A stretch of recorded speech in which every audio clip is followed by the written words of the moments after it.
Okay, we have a lot more discussion and insight on the impact of these severe weather conditions.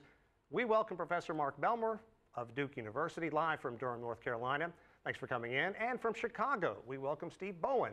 He is the senior scientist and meteorologist at AON Benfield. Gentlemen, I can't thank you both enough for coming in. This is such a serious issue, and so many people across the United States talking about this.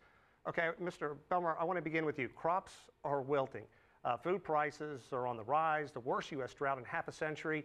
More than half of the country's corn crop is considered poor to very poor. How do we recover from this economically and for the farmers?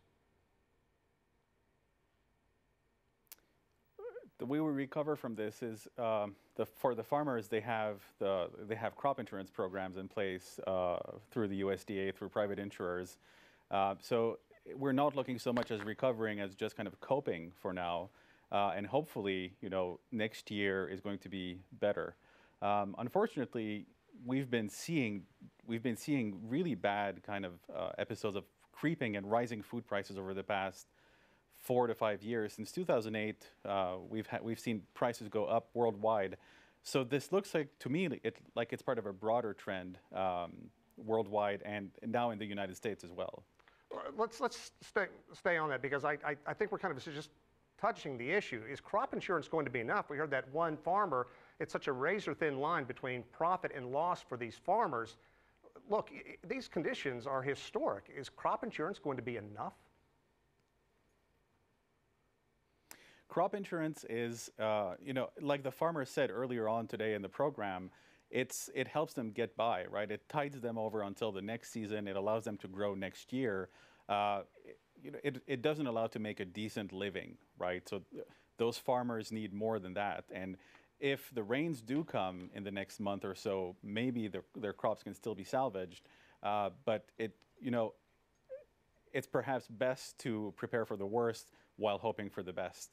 And so really, I think the only kind of hope at this point is that the rains will come, but good thing there is crop insurance for a majority of U.S. farmers. Continued tough year. Steve, I have to use perhaps the two most controversial words for some meteorologists: global warming.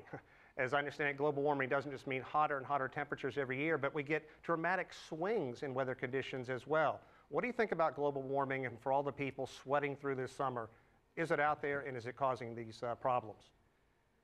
Well, it's a tough answer. I mean, certainly there's a lot of evidence that certainly shows that the Earth has warmed lately, and typically with global warming or climate change is what's more commonly referred to today, is we see more extremes in the weather. And certainly for this year, we have seen over 40,000 record high temperatures set in the United States this year, and the drought has really covered from the desert Southwest into much of the Midwest as well. And unfortunately, this morning, NOAA, they released in their kind of short-term and moderate term forecast, they indicate that the drought looks like we are going to go through October, maybe longer, but that's because at this point, temperatures look like they're going to remain on the warm side. And I'm That's great news for everybody sweating through, and great news for the farmers.